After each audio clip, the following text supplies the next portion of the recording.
بے شمار میرے سامنے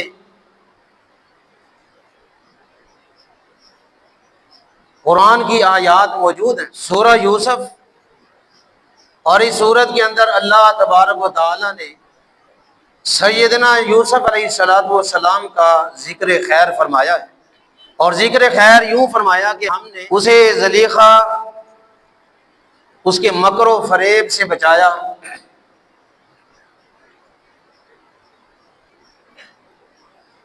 اسے شان عطا کی، عزت عطا کی،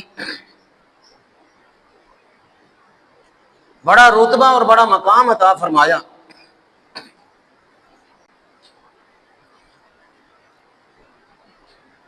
وہاں پر اللہ رب العالمین نے ایک ریزن بھی بیان کیا ہے، وجہ اور سبب بیان کی۔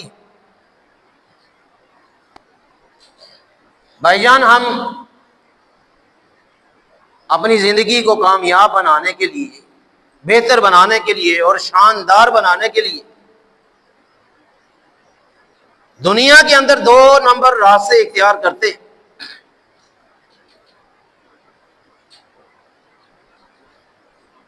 دو نمبری سے ہم چاہتے ہیں کہ ہم بلندی پہ چلے جائیں، عزت پا لیں، مرتبہ پا لیں، مقام حاصل کر لیں۔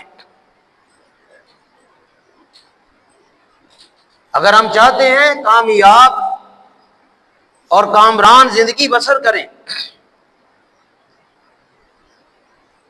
اور اللہ ہمیں وہ شان، وہ عزت عطا فرمائے جو اپنے نیک اور پاک باز بندوں کو عطا کی،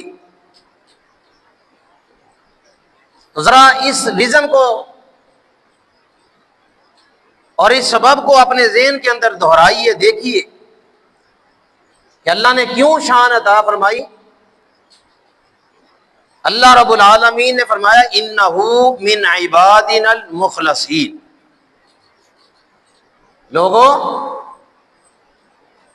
ہم نے کنویں سے نکالا، مصر کے بازار کے اندر پہنچایا، اور مصر کے بازار سے پھر تخت مصر پر بٹھایا۔